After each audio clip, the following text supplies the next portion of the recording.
so this is day 2 of Project 100, working on the bike.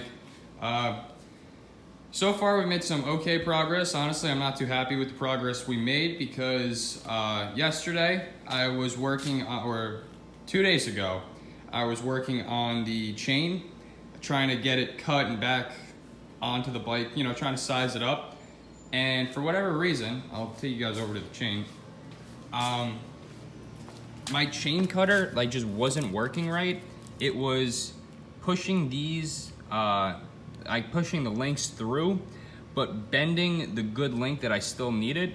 And yeah, so that didn't work. And eventually I ended up cutting this chain too small. So I had to go out and buy another chain, which I picked up for like 20 bucks, so it wasn't too bad. But I tried to test it, tried to take one link out, and my chain cutter was doing the exact same thing. Wasn't getting the pins all the way through while bending the good length that I still needed.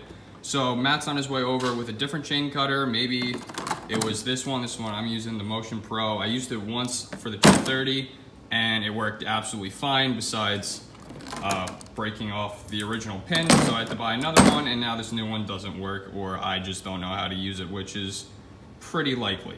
All right, but back to the bright side of this build. Just put on the new grips.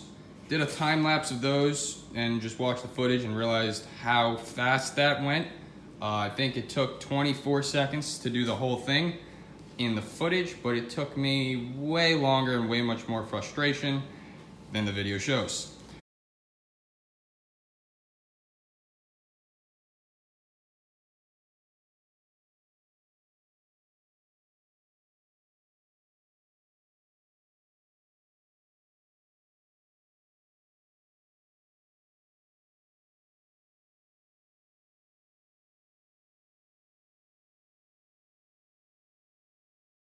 And then I also took off the original graphics because now we're gonna start working on the graphics while I wait for Matt to come over with the chain cutter. And then after we get the graphics on, oh, I forgot to mention too, we got the kickstand on. It's not on a stand anymore. That was a project and a half trying to get this spring to fit, because obviously the spring just doesn't go on nice. It's sprung really tight, so you have to stretch it and align it weirdly. And it was a whole process, and also the kickstand doesn't even look like it's on the floor. It looks like it's levitating at all times, so that's pretty cool too. But enough of me talking, let's actually start working on this bike. Okay, so on these graphics, what I use, and I strongly recommend whenever you use graphics, get a set of this Decal Works graphic application system. It works awesome. It's a 3-step system. Start off with step 1, which is an adhesive remover. So basically you spray it on, wait 60 to 120 seconds, then wipe it off, and it'll get off all the gross residue and stuff from previous graphics that you had on. If you didn't have graphics on, you can skip this step, but even before I had this little sticker, and even just by touching it, it was a little bit sticky and just a little bit gross. So this will get all that stuff off. Then this is, what does it say? It says cleans and eliminates wax. Not sure what kind of wax would be on here, maybe I guess from the graphics. But then step 2, spray this on, wait 30 seconds, wipe it off with a towel. And then step 3, which is the really important part, you spray it on the plastic, and then you spray it on the back of the graphic, and then throw it on, so that way, I don't know, it's called application fluid, but what I've found is that it makes it a lot more malleable when it's on the plastic, and a lot easier to move around.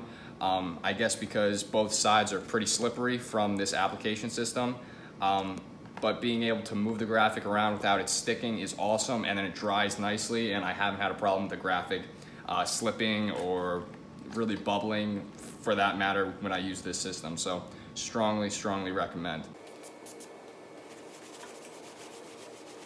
All right, so the first one we're gonna put on is this front fender Rockstar graphic. So as I said before, I'm gonna spray a little bit on there, a little bit on the back of that. Then I'm gonna grab my pink zebra hair dryer and use that to make the graphic a little bit, you know, more malleable and easier to move around. And yeah, get started.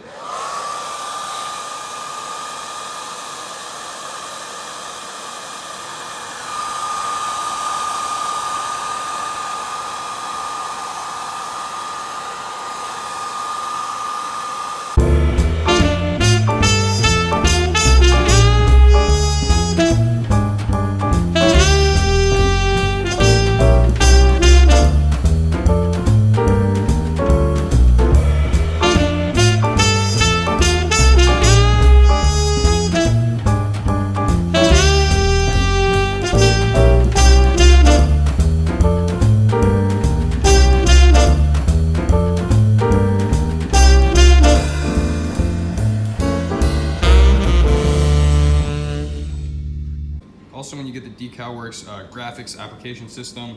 Comes with this little squeegee to get out all the air bubbles. That works pretty good. If not, you can use something like credit card, but I found that this works awesome. I know it sounds like a commercial on me advertising this, but I don't get paid to do this.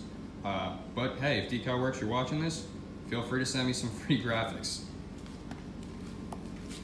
All right, so now we're gonna get started on working on the two side shrouds. I think for this, I may not film it just because whenever the camera's on, I always seem to mess up. So we're gonna get these two on and then come back in a little bit.